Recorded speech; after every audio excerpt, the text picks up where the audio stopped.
Alur persetujuan penggunaan sumber daya air. Halo sahabat SDA, air merupakan sumber kehidupan yang kita gunakan setiap hari. Tapi tahukah kamu, tidak semua penggunaan air bisa dilakukan tanpa izin. Ada beberapa aktivitas yang membutuhkan perizinan untuk memastikan air tetap tersedia dan terkelola dengan baik. Lalu kegiatan apa sajakah yang membutuhkan perizinan penggunaan sumber daya air? Pertama, yaitu kegiatan mengambil air seperti industri atau pabrik. Kedua, air sebagai media yaitu seperti membangun jembatan yang terdapat sungai. Dan yang ketiga digunakan sebagai daya air, atau sebagai pembangkit listrik tenaga air, dan sebagainya. Mengapa perlu izin penggunaan air? Karena tanpa izin penggunaan, air bisa digunakan secara berlebihan dan menyebabkan kekeringan, pencemaran, atau konflik antar pengguna. Namun tahukah kamu bagaimana tahapan untuk melakukan persetujuan penggunaan sumber daya air? Yuk kita cari tahu. Berdasarkan Peraturan Menteri Pekerjaan Umum dan Perumahan Rakyat Nomor 2 Tahun 2024, terdapat 7 alur proses permohonan perizinan penggunaan sumber daya air. Tahap pertama, permohonan dapat diajukan melalui Sistem Informasi Perizinan Sumber Daya Air atau SIP SDA yang dapat diakses melalui website perizinan sda.pu.go.id.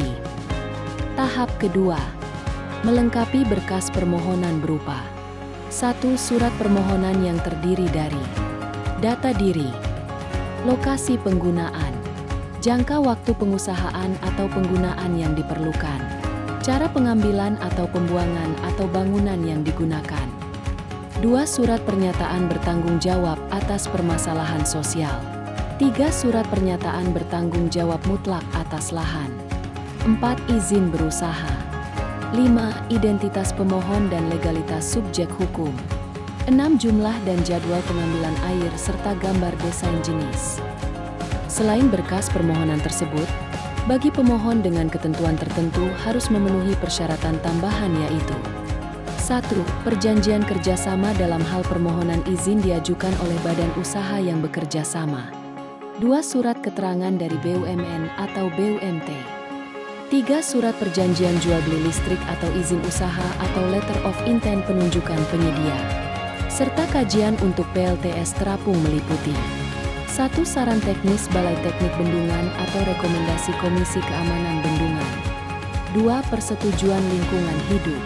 Kajian untuk PLTS terapung pada sumber air berupa danau disertai dengan 1. Rencana lokasi PLTS terhadap zona litoral. 2. Pengaruh berkurangnya sinar matahari. Tahap ketiga, evaluasi kelengkapan.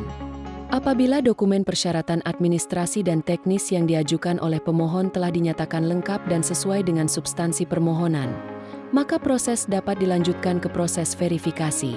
Tahap keempat, setelah dilakukan evaluasi kelengkapan, maka tahap keempat yaitu dilakukan verifikasi berupa 1. Ketentuan peraturan perundang-undang.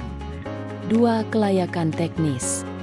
Tahap kelima, setelah dilakukan verifikasi, kami akan melakukan klarifikasi kepada B atau BWS jika diperlukan terkait 1. Penjelasan data teknis. 2. Kekurangan atau ketidakjelasan data. 3. Tambahan data lainnya. Tahap keenam, dilakukannya rekomendasi teknis dengan memverifikasi 1. Data neraca air di titik pengambilan. 2. Debit aliran. Dan 3. Muka air banjir. Tahap ketujuh, setelah semua tahapan sudah dipenuhi, maka tahap terakhir yaitu adalah penetapan persetujuan atau penolakan persetujuan penggunaan sumber daya air. Jika sahabat SDA masih memiliki pertanyaan atau ingin berkonsultasi, bisa langsung ke pelayanan publik terpadu yang berlokasi di lobi gedung Kementerian PU, Jalan Patimura nomor 20, Kebayoran Baru, Jakarta Selatan, dengan jam operasional Senin sampai Kamis pukul 8.30 sampai pukul 12 dan pukul 13 sampai pukul 15. Jumat pada pukul 8.30 sampai pukul 11 dan pukul 13 sampai pukul 15.30. Atau bisa juga menghubungi kontak center di 158 atau melalui WA 081211100662. Mari bersama-sama bertanggung jawab dalam menggunakan air, demi masa depan yang lebih lestari bagi kita semua. Salam SDA.